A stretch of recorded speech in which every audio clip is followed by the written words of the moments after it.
Hi, everyone, and welcome to our webinar about transcending the barriers to AI-driven analytics and empowering adaptability in the ever-evolving AI landscape. I am Susie Guerrero, the Partner Marketing Manager at Pyramid Analytics, and we are thrilled to be joined by our partner Mavent Analytics. The webinar and demo should take about 45 minutes, and that will give us 15 minutes for Q&A at the end. So please send your questions through the Q&A button at the bottom of your screen as they come up, and we'll try and answer them at the end of the session. If we don't have time to get to all of them, we'll follow up with you right afterwards. So Mavent Analytics will be kicking it off today. Tony, please take it away. Great. Thanks, Susie. Excited to be here as fairly new partners with Pyramid Analytics to talk to you about how you can enable AI-driven analytics for your organization. As Susie mentioned, my name is Tony Lopakinski. I'm the managing principal of Mavent Analytics. And with me today are my colleague, Abhishek Sharma, who is one of our senior advisors and most experienced advanced analytics folks, along with our partners from Pyramid, Peter Morris, the senior director and partner for channel sales, and then Yash Dalal, who is the solution engineer. And both Yash and Abhishek will be walking everyone through a kind of hands-on view of how the Pyramid platform can help enable many aspects of your analytics program. So before we get started, I'd like to give a little bit of an overview of just who we are as an organization. Mavent Analytics has been around actually since 2008 with a strong focus on everything data and analytics. It's been our primary and only focus since we started. As an organization, in the early days, we were heavily focused in the strategy space, helping organizations, both new and experienced, bring up their data analytics programs. So building out strategies and really a business-focused view to ensure that they can create a successful roadmap to drive value for their organizations. We still do that today, and we have been able to do that because of the very experienced organization we have. We have a number of senior resources with 20 to 25 years experience, both on the strategy and the delivery side, who've worked, like myself, both in large corporate programs, but then also in consulting, helping dozens, if not hundreds of organizations identify opportunities where data analytics can help drive value, and then building out those plans for the organization. Over the years, we've evolved into all aspects of data analytics, helping both large enterprises as well as mid-markets, where we tend to spend a lot of our time and space in that space, helping deliver not just strategies, but helping build out solutions and deliver solutions for both data and analytics, as well as the talent space. Again, our goal here is always been to be that organization that can help through the full analytics journey from planning to people. So we do that in a number of ways. And I mentioned earlier, everything starts with having a good plan in place and good strategy. And we can help organizations and have helped numerous over the years build out their data analytics roadmaps, a very comprehensive business-led approach to how we do our data analytics strategy to ensure that there's alignment and ROI delivery throughout the journey, and a plan that is not rigid, but can be flexible and evolving as your business evolves over time. In order to support that, we have a strong expertise in the data architecture arena, helping organizations define and drive their architecture for their organization. And in addition to that, a challenge we often see, and I'm sure many of you face, is driving with data volumes increasing over those years. How do you manage and govern that data? And it's not just technology, but helping organizations figure out the people and the processes that need to be in place, and putting in data governance strategies and even full MDM programs we've assisted with in the past.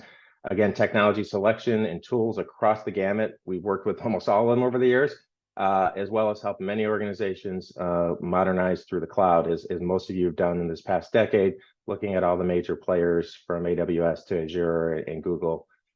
We do this through two unique delivery models. One is an agile delivery approach that takes 2 to 3 week sprints for delivering all those things that you see there: roadmaps, architecture, governance. So you're seeing incremental value without taking months to do it, and delivering that in parallel to other projects that you might have going on. We also provide an agile advisor model, which is unique in the fact that you have access to a team of experienced folks on almost a monthly retainer basis. So you can have experienced leaders that help you get answers to questions when you need it, bring that expertise and oversight to your organization. Questions and risks pop up all the time. Timing is everything. So having that agile advisor model where you can have a strategy person, an architect, or technology leader that can help you through that, provide oversight, mentoring to your organization is just, it's been proven to be very valuable to a lot of our customers at all stages of maturity. So something that we do that I think is unique to many out there. On the delivery side, again, from end to end, we get involved in all aspects of the data management and analytics solutioning. That could be helping build your warehouse, data lake house within those cloud environments I mentioned, from architecting to building those out, building the data pipelines to source those through the ETL and integration processes, helping companies build dashboards and scorecards and visualization analytics solutions with platforms like Pyramid Analytics and others to do that. And then really evolving that to the next level of advanced data science, enabling statistical modeling, machine learning, and artificial intelligence capabilities for our customers.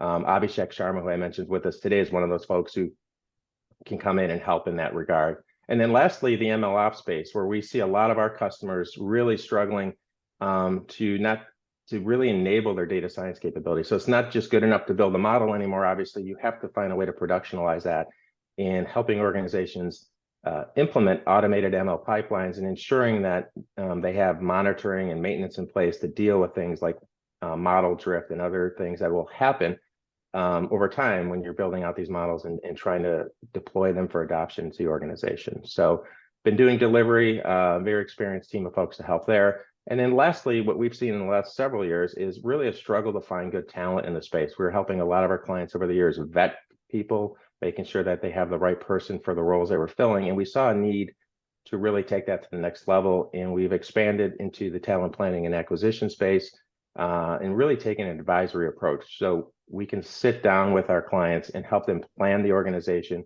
What roles do they need? What are the competencies? Down to helping really craft the job description for them so they have the right roles to enable their roadmaps and plans moving forward.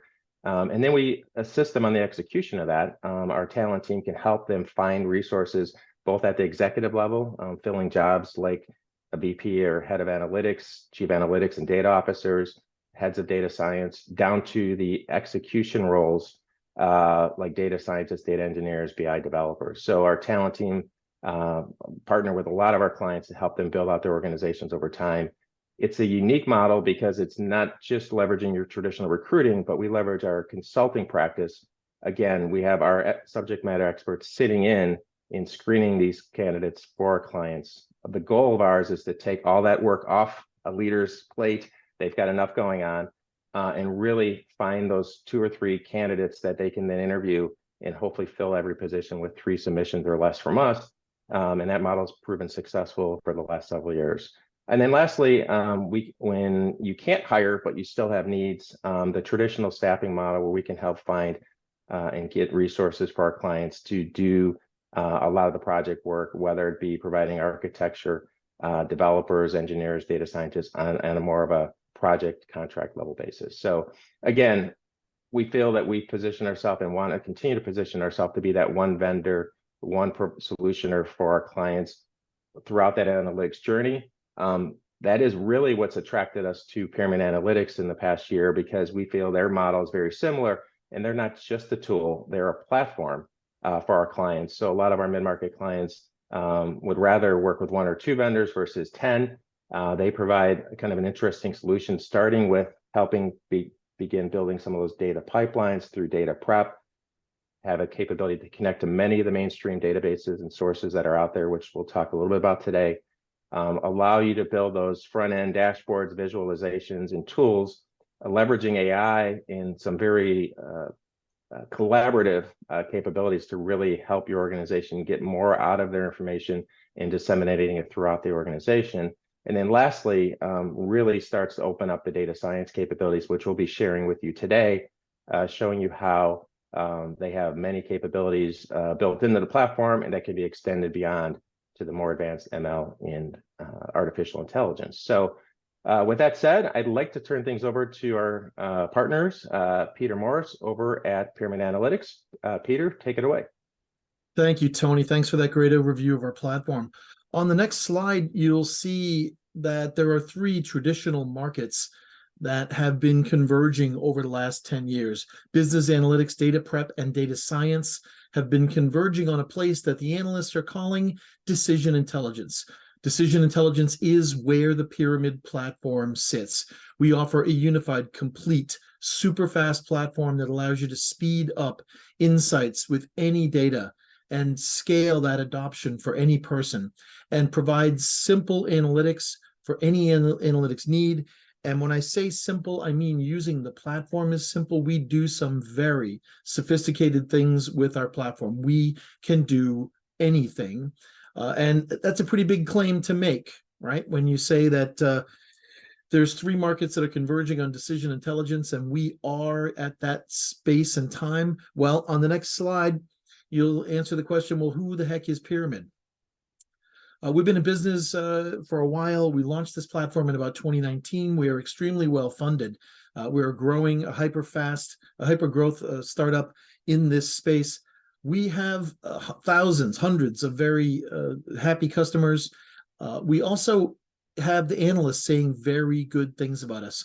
Whether you like to talk to Gartner or Dresner or Bark, we have quite simply, the best marks across any of the analysts in the industry. And so on the next slide, I'll share a few of the things that the analysts are saying about us. Gartner, in the Magic Quadrant, gave us the biggest move of any vendor up and to the right in the last version of the Magic Quadrant. The companion report to the Magic Quadrant, the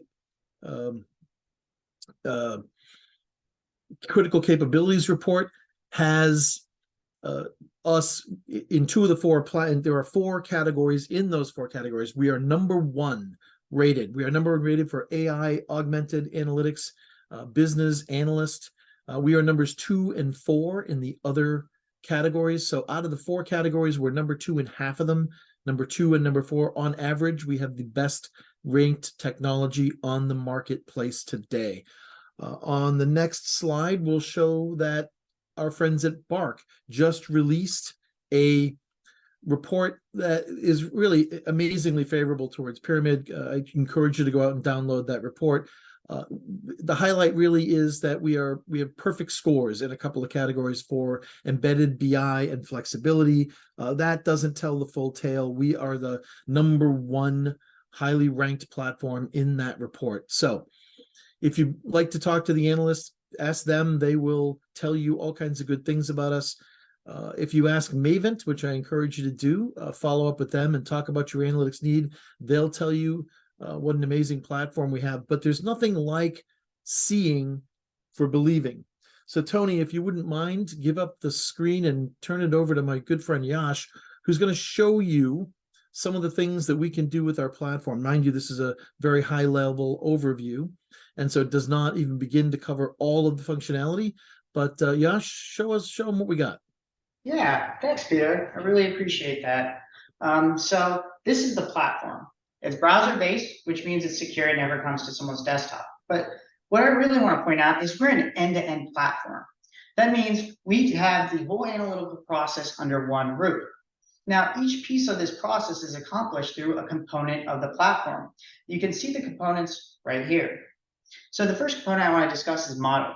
Now, model is where you can do a lot of your data cleansing and transformation. You can create ETL processes, but you can also inject AI and machine learning algorithms to create those data science models that you can operationalize and create a semantic layer. Abhi will be walking you through this a little bit later. Next, we have Discover. Discover is where you can create those visualizations for powerful insights.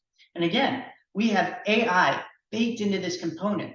That makes it easy for users to explore their data. Next, we have Formulate. Now, Formulate is where you can create standardized business logic. That way, you don't have to reinvent the wheel for calculations. Tabulate is our spreadsheet-like experience that's governed and housed within the platform so users can bring two different data sources and use functions like VLOOKUP. Next, we have Present. Present is where we win a lot of those awards that Peter walked you through. It's why Gartner rates us #1 for business analytics and #1 for augmented analytics. It's because of the powerful self-service that's embedded within our dashboarding and the AI that can give you those insights within a click and without having to code. It's really transcending that barrier and getting to that next step and next level of business insights. We have Publish, and this is our static pixel perfect reporting. And finally, Illustrate, which focuses on infographics. So let's go ahead and let's jump into a Present. So here you can see we have a dashboard for bike sales. Now, the first thing I want to point out is each one of these visuals is coming from a different source and a different data model. But thanks to our multi-source direct query, which sets Pyramid apart, we're able to query efficiently these different sources and bring them together at a presentation layer. You'll see how they work together here in a little bit.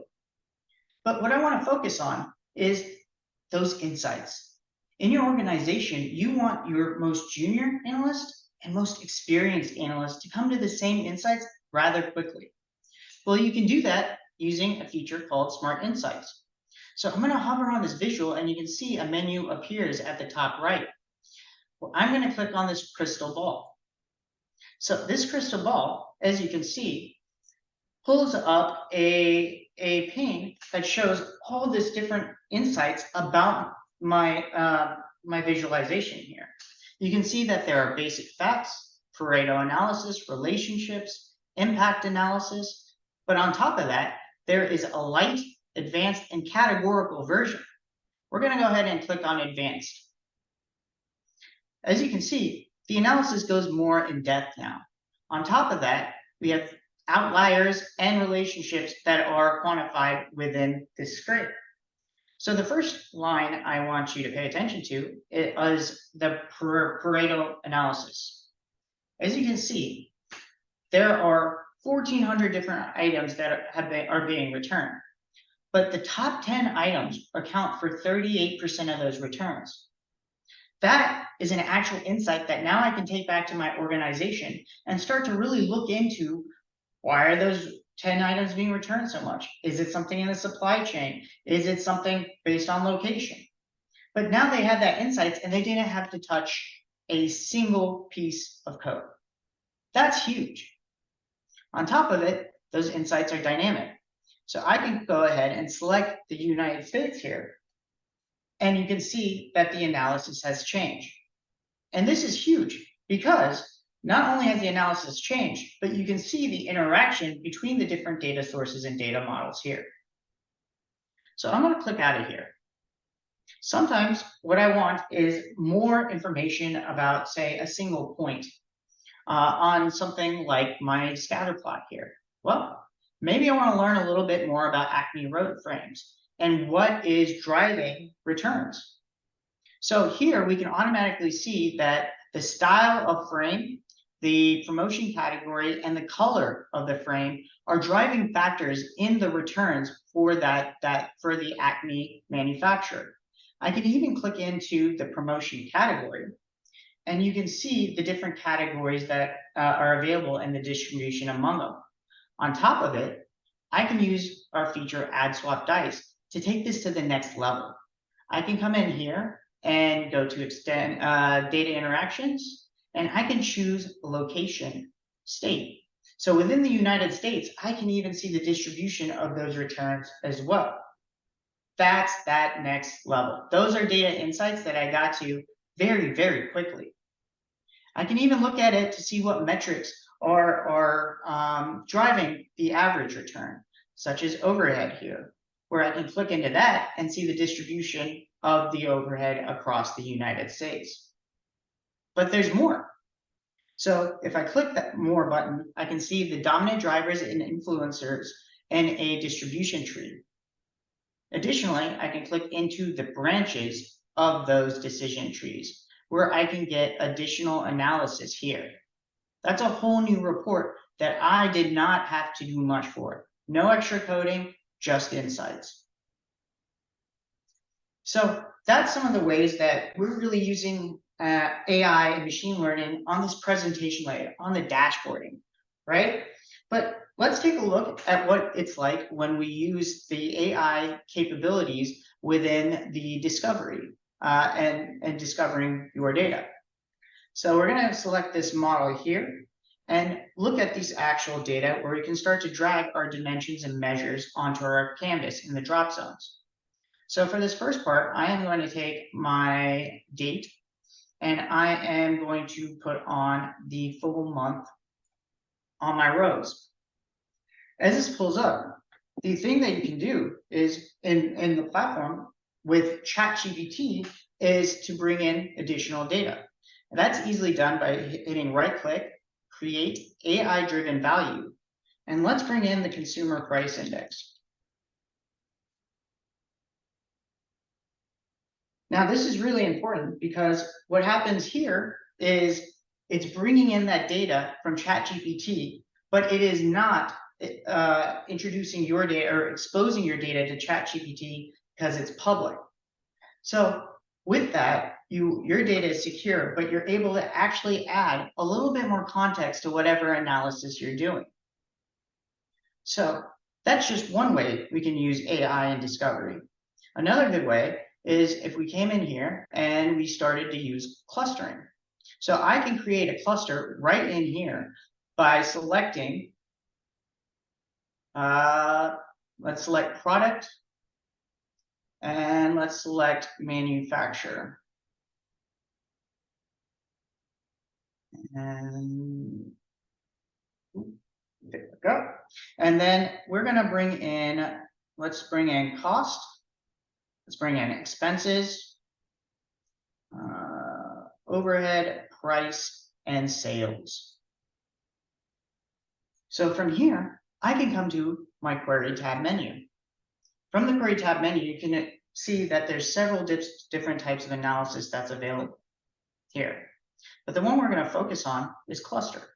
I can simply come here, hit the little caret, and choose the number of clusters I want to create.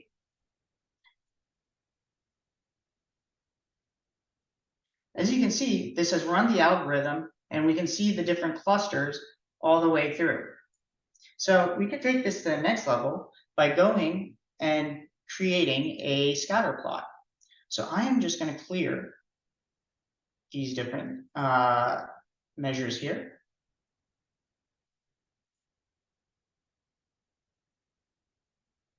Leave on our product. And bring our cluster to color. Then we can go here and go to change visual and select a scatter plot.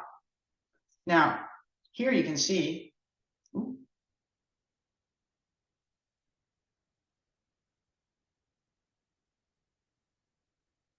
so here you can see that the clustering worked because you can see the distinct clusters within the data. Again, no code, no additional steps. This is how we're able to really transcend to that next spot, that next level, which is extremely important as far as getting to those data insights and enabling your users. But furthermore, we can do things like fill in the blanks. Let's open up another Discover. Let's go ahead and let's add in our date into our rows, our product categories, into our columns, and we'll select sales. Here you can see in our data that there are blanks. Well, we have a tool feature where we can fill those blanks using statistics and the points around it within seconds. Here you can see that it's going to create another measure called filled sales, and I can compare my filled sales versus sales like so. But this is only one aspect. of the AI that's built into the platform. There are times where you're going to want to actually use code and operationalize that machine learning, those machine learning algorithms, and that can be done in model, which Abhishek will be able to show you from here. Thank you. Wonderful. Thank you so much, Yash. So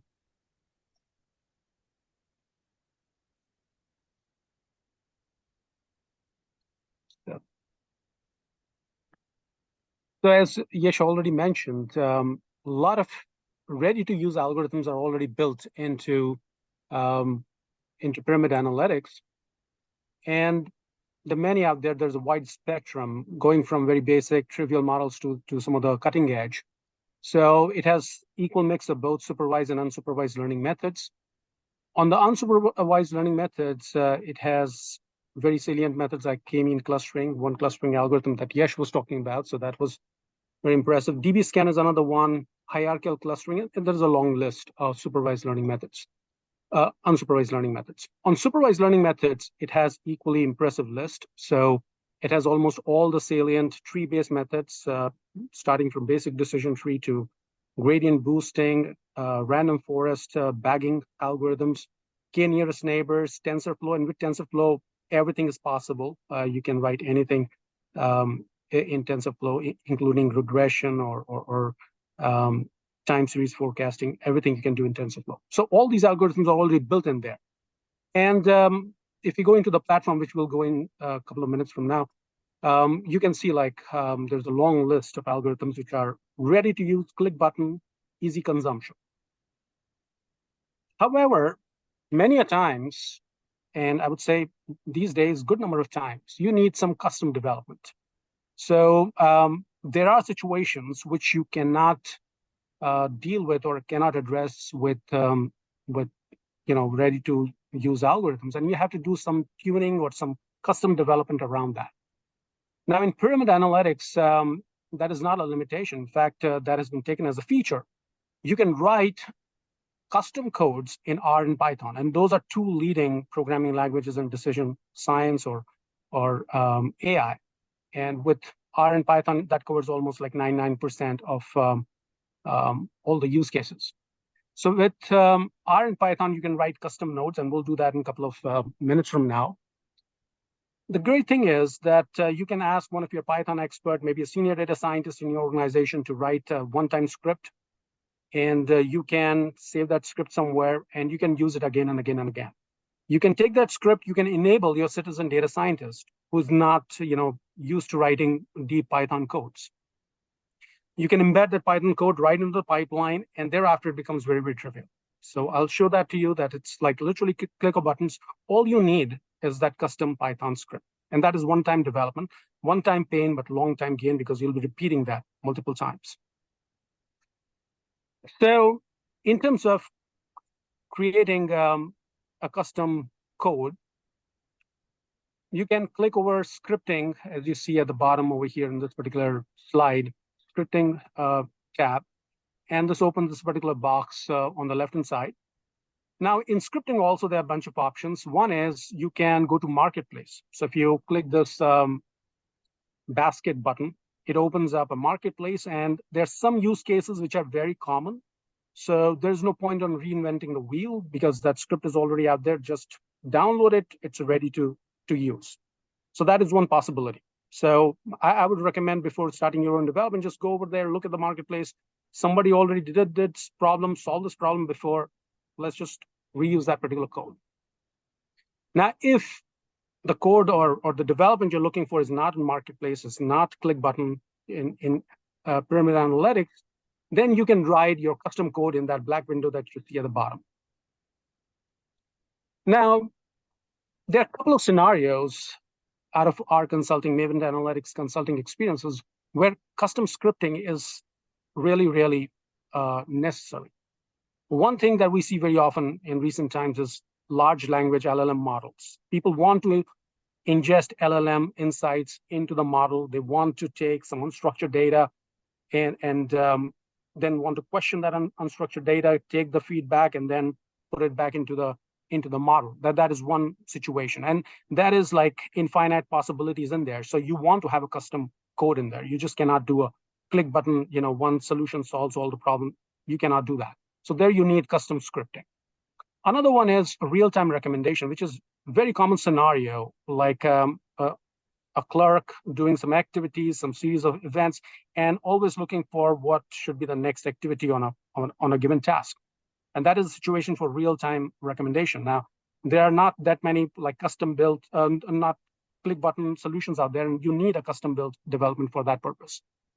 Another vertical that we see very often, the reason to go for custom scripting is unstructured data. So you have a lot of, like, say, clinical notes, patient notes, customer feedback, bank call reports. You want to ingest them in your credit risk modeling approaches. You want to take that and put that into your model as numeric representation. So you want to convert in some kind of embedding, which is nothing but numeric representation of written text. Now, again, you can use custom scripting for that. So that's another very common usage we see.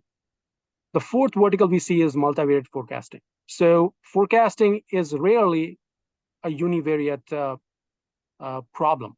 I'm not saying never, but univariate is a very simplified version of forecasting. Univariate means just one variable and you're trying to forecast that variable. So you're trying to forecast sales just based off what sales was in the previous years. So that is very simple, but sales is affected by so many other factors. And including all those factors in your forecasting, that's called multivariate forecasting. So that's another scenario where you may want to go with custom scripting. So I will pick an example scenario of multi-forecasting. Let's assume that there is an organization and we have to forecast a couple of variables like price, cost, sales. And let's assume that these price, cost, sales are across 4 different verticals like bike, components of the bike, accessories to bikes, clothing. And if you think of this, this is not a trivial problem because all these 4 verticals and these 3 variables, they are affecting each other at different lag. So if bike sales go up, then downstream component sales will also go up because people will buy components. And same could be said about accessories or clothing and vice versa. They affect each other at different lags and they play a very intricate dance. So it's not something that you can just do click button and job done. So you need some custom development. Now there are some modeling approaches which are out there, vector autoregression model, VAR.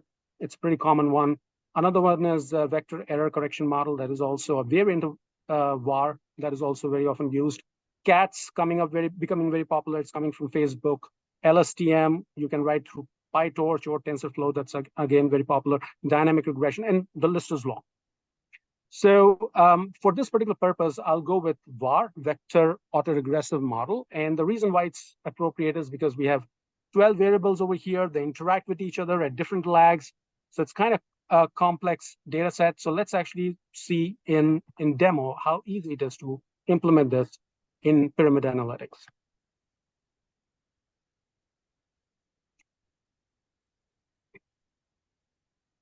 So as Yash pointed out, the first thing I have to do is to build a model. So I'm right in the model screen. And I can create the source very easily just by drag and drop. So I'll just drag and put Excel over here. And right now I'm consuming from Excel, but it could be anything. And then I will upload the data. So I upload the data and I add the tables. Now in this case, I'm using Excel, but if you give a right click, you can actually access anything, going from SQL Server all the way to Azure Snaps or Azure Server, warehouse. Everything is supported, so sky's the limit. So that is, and we can look at the data. This is how the data looks like. So this is all the values for accessories, sales, cost, and price. And similar kind of values we see for bike and clothing component. Now, the first thing I want to do is I want to join all this data in one data frame so that I can do forecasting on that. I do not want to deal with them in isolation. So let me go to join and drag and as simple as that, and connect those join with tables I want to join. And then I can look at the columns. And these are all the columns in the join condition. I do not want date to be repeated, so I unselect it. I can create another join and I can join clothing with the previous join that I created. And then again, I'll unselect redundant date column. And then I'll create the third join to join all the 4 tables. So just like in SQL, we have joins just like that, as simple as that. But here you're doing click button. So wonderful. All the tables are joined. And now I can look at the preview over here of the data. So data preview. So I got the date column, and I got all the 12 columns I was looking for. And now I can create a Python script. So, and this is where you need somebody, one senior data scientist who knows Python, how to script. So you come over here to the scripting tab, click Python, and drag it over here. As simple as that. And then you can connect to the Python node. And over here, you can write the script. So I've already written the script, and this is something that will be provided to you by a senior person who knows Python pretty well. And so let me just copy it, and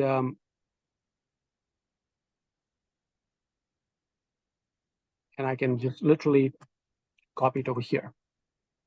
Now, before I run the script, a few things. So I talked about the marketplace is right over here. You can also save your Python script in your content, and you can upload from there.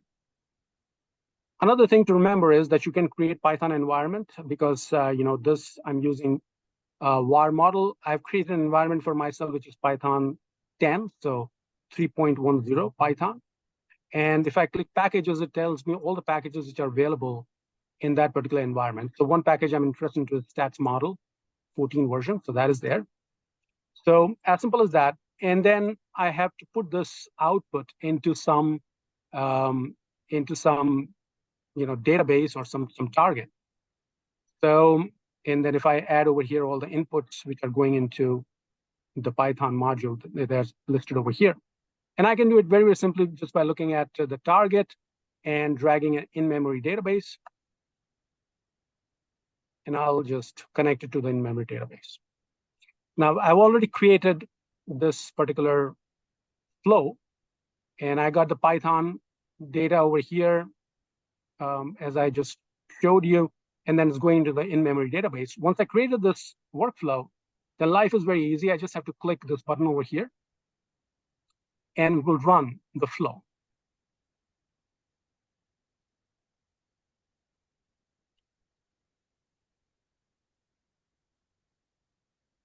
So it's taking its time because it's doing some heavy lifting, but once the flow is completed, and it's completed now, so I can see the output is the category, the date, and then cost, price, sales. So now I can start putting this into columns and or maybe in rows. So I can put it this way, and then I can select all the variables that I want. So I got all my variables and all the categories and cost and price and sales. I'm doing a 14-day forecast, so I see this in a tabular format. So that is one thing, but I can take it one step further. As Yash said, I can actually visualize it a little bit better by line chart. And so that is one representation, but let me take it to here, and I'll put date to the category level. And so those are typical time series plot that we plot in the forecasting. And I got everything over here for accessories, then for the bikes and everything. So all these are in here. Now I can also drag the category, put it on the color, and then everything would be color coded based on the category. And I can pick from here. I can visualize. But the point is, coming back to our model, I started with a data set, consuming the data set, and then I joined the data coming from various sources. In this case, it's pretty trivial because coming from Excel. But just by doing click button, adding nodes and minor, I won't say minor, but a Python script, I can embed the Python script right inside my workflow, and I can create a data stream which I can implement in a couple of, I won't say minutes, but at least a couple of hours, which otherwise would have taken a long gestation period. And that is a big thing about Pyramid, that it makes these otherwise complex tasks very trivial, which otherwise would have to take a data scientist and take a couple of days to develop the script and then visualize. Everything is embedded right in one shot, and you can go from the data to the forecast, multivariate forecast, to the visualization picture within click of buttons. So back to you, Susie. Okay, great job, everyone. Thank you. So let's open it up for Q&A. Please feel free to type your questions into the Q&A at the bottom of your screen. We did receive one question before the webinar, and that is, how will the role of analysts evolve with the adoption of AI-enabled analytics? Abhishek, would you like to take this one? Yeah, I'll take this one. So this is actually a wonderful question, because as AI is evolving, this kind of perspective that, oh, my job is at stake because now AI can do all my job kind of thing. But I think that's a very wrong notion. I think I look at the positive picture, because for the first time, with the evolution of AI, especially with LLM models, ChatGPT, it has enabled the analysts to do what they were unable to do previously. One of the big problems that we see in the industry today, like we have a lot of investment in data science, but we do not see much value. The ROI is missing. That's one of the problems that I see. And one, if you look deeper into that, you tear apart the details and get into that, you'll realize that it is because those people who are analysts, they are not empowered to do more than what they can do right now. So say, for example, a problem could be solved by a AI model. Well, they do not have the capabilities that data science has. And then there's a gulf between their understanding, which is domain expertise, and how to communicate that to data scientists. But with the advent of AI, the great thing would be that I think analysts would be empowered. There'll be a democratization of technology, because now technology has become much easier.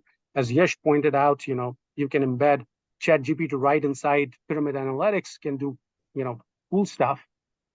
With that, it will be so much easier to actually put together POC very quickly, communicate something that is very sophisticated analysis in a very short period of time. So I strongly believe that the way AI is progressing, it will enable the analyst. It's not that that their job will become like a background thing. The one thing I would like to add to that is that with this, I think the analyst must focus more on domain expertise, domain knowledge, because that is the bread and butter of data science. That is the recipe for data science to either achieve desired results, success, or not to achieve. Because cool technologies do not solve problems. Problems are solved by looking at the problem, by looking at the domain knowledge, and then using technology to solve those problems. Technology themselves cannot solve problems. And I think with the advent of AI, it will become much more easier, because those who have domain expertise, these analysts, now they'll have the tools to do what they're unable to do today or yesterday. So, Avi, I want to amplify that by saying, we're talking about AI and you were talking about forecasting models. If we look at the evolution of tools and platforms in this space, every time a new technology debuted, someone asked the question, what's going to happen to the role of the analyst? And what happened to the role of the analyst was we needed more of them to use those tools more effectively to leverage the power of that data. So if you built a model that said, are we going to need more or fewer analysts going forward? The model would come back and say, we need more. Adoption of analytics is limited to about 20% of any organization. This is going to democratize data. This is going to unleash the power of analytics across the organization, which is going to vastly expand the need for people, as you point out, with domain expertise, with data expertise, to drive that adoption across the enterprise. Fully agree with that. Yeah, Pete. Excellent. Okay, there's another one that came through. You raised great points about AI and ML. What is the best way to get started? Tony, do you want to answer this one? No, great question. And some of this is kind of carries on to what Abhishek said. So I do think that it really comes down to understanding where your business opportunities are, right? And so we see a lot of clients and organizations. It's I have a hammer, so let me go look around the organization to find a nail, right? And that doesn't work. And it's never worked before with technology, and it even works less in data science and AI. It's really understanding, where are the business opportunities, getting back to having those folks that have the domain knowledge, can partner with the business stakeholders and really solve those problems. And then start small, right? Find an opportunity, prove the value, right? Create a proof of value. We call it proof of value. Some people call it proof of concepts, but I think a proof of value is more than just proof of concept, because it's one thing to create a solution and make sure that that solution solves the problem. It's another thing to make sure that, does it deliver the value? Define those measures for success when you start. Does the proof of value actually deliver on those value measures? And then most importantly, because adoption is everything, right? If people aren't willing to take the outputs of that model and drive real decisions from it and adopt it in their business practices, don't go forward. Fail fast, move on to the next one, and find that one problem that the organization really wants to solve. And then go after it. And again, don't make it about technology, as Avi said. I always advocate less is more, especially when you're getting started. Sometimes the most simple models deliver the best results, right? I know everybody, data science is regression analysis. That's really basic, but sometimes the problem only requires a regression analysis. It doesn't require, a neural network to solve. So again, finding the problem first and then focusing on the solution. And then really, something we often do is have a plan, right? Don't just go after things randomly, have a small strategy. It doesn't have to, plan for the next 5 years, but come in and build out a plan. In the data piece of this is a big part of that plan, right? You can't implement analytics and AI without having your data house in order first. Like anything else, if you don't have good data, if it's not quality, whatever you're feeding to the model, it's just not going to work, because obviously the outputs are only as good as the inputs. So that's another area where I think there's opportunity to do some planning in terms of getting started in this space, if you don't have that already.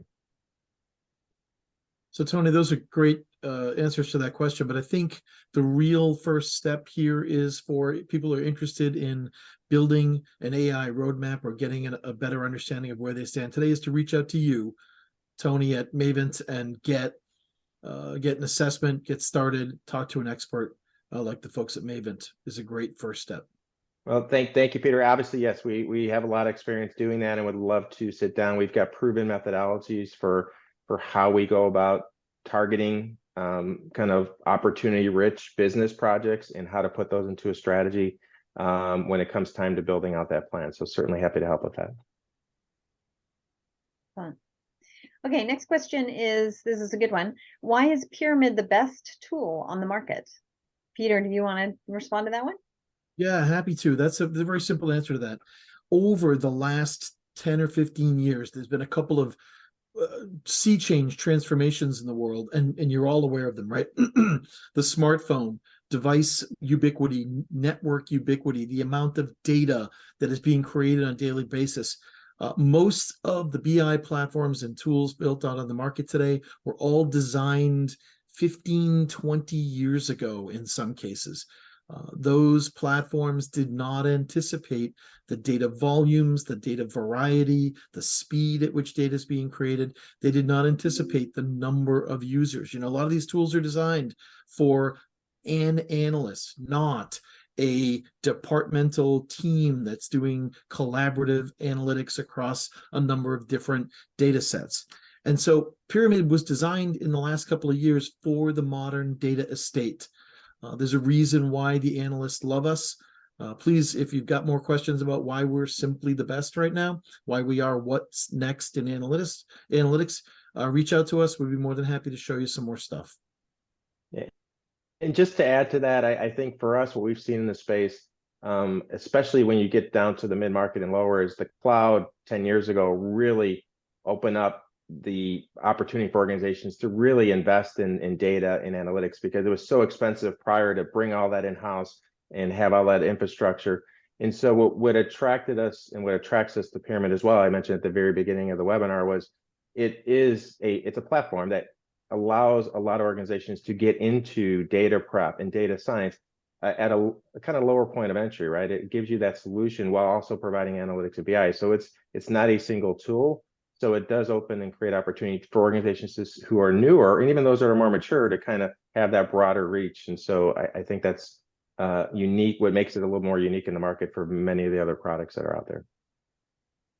And just to add to that, I think it goes back to the first question about analyst role with changing AI. I think Pyramid Analytics is a 21st century tool in a sense that it is designed to empower an analyst, whom I would say a citizen data scientist. Like, even with click of buttons, you can actually do things which a couple of years back, you would require a group of like seasoned coders writing codes.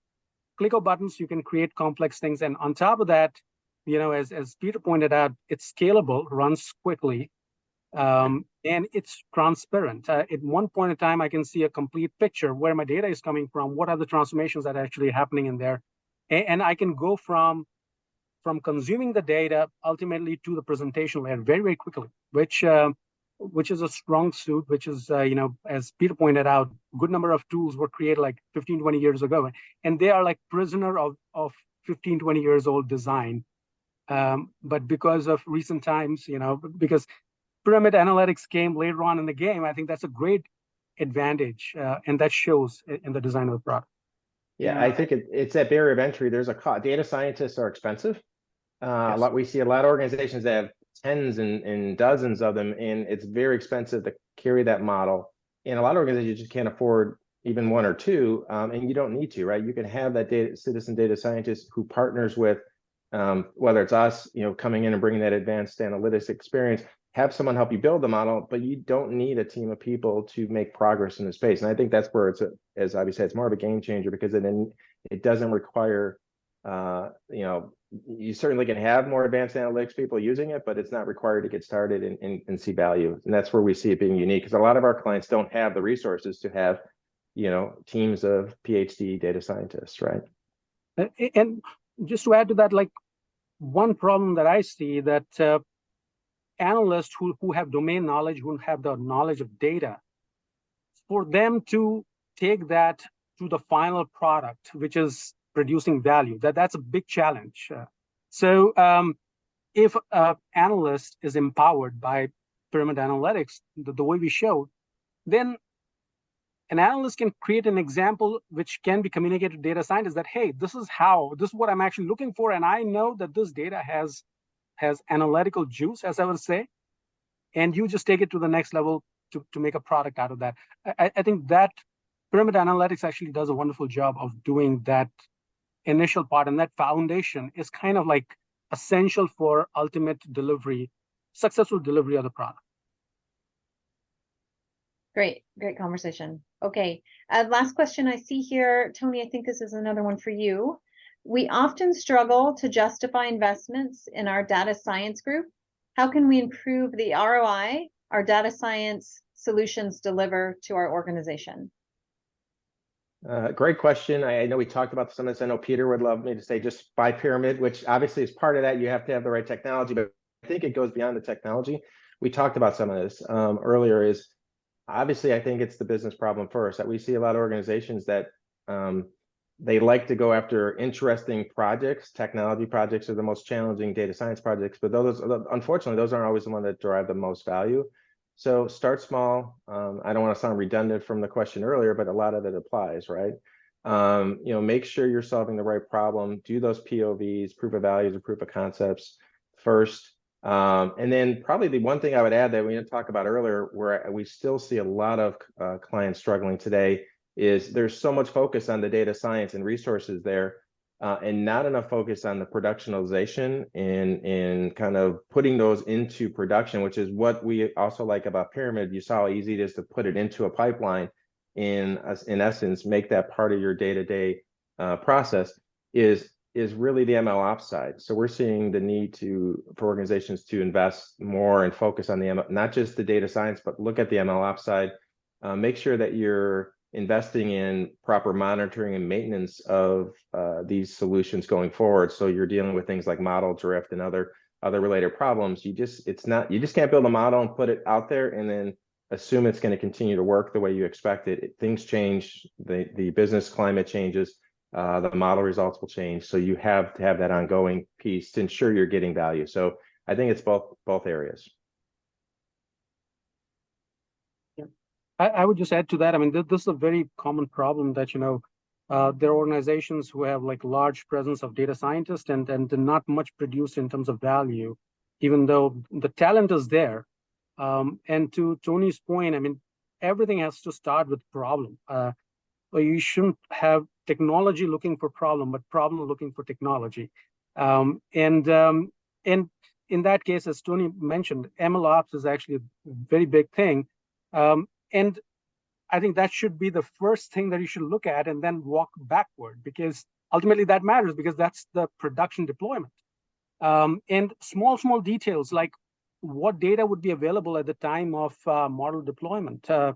What would be the latency of that particular data? How often like people think about that, and that is the most critical thing.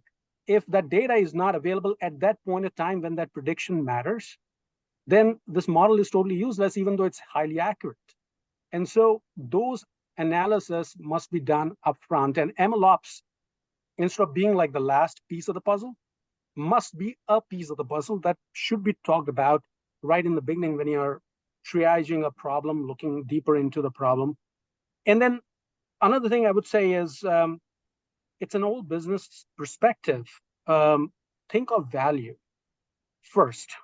I mean, you solve a problem, it could be a great problem to solve, but is there any value in solving that problem? And many a times, there is a value, and maybe that solution is available outside in the market. You can just buy and operate, you do not have to invent the wheel inside. So that's one thing, but the focus should be on value, and the value statement must be created upfront.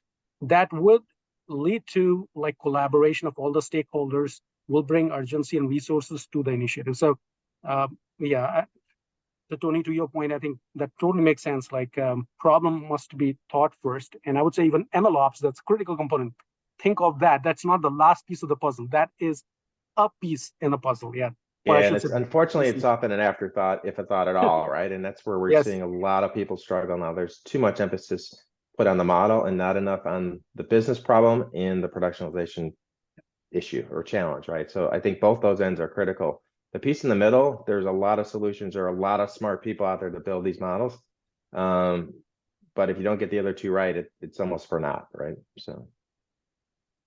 All right, well, we're up to the end of our session here, and there aren't any more questions. I wanted to thank you to everyone who joined us today and our panelists who presented. We appreciate your time. I know it's very valuable. We'll share the recording of this webinar to everyone shortly. And if you want to watch it again or share it with your colleagues, please feel free. So that's a wrap. Thanks, everyone. Thank you. Thank you.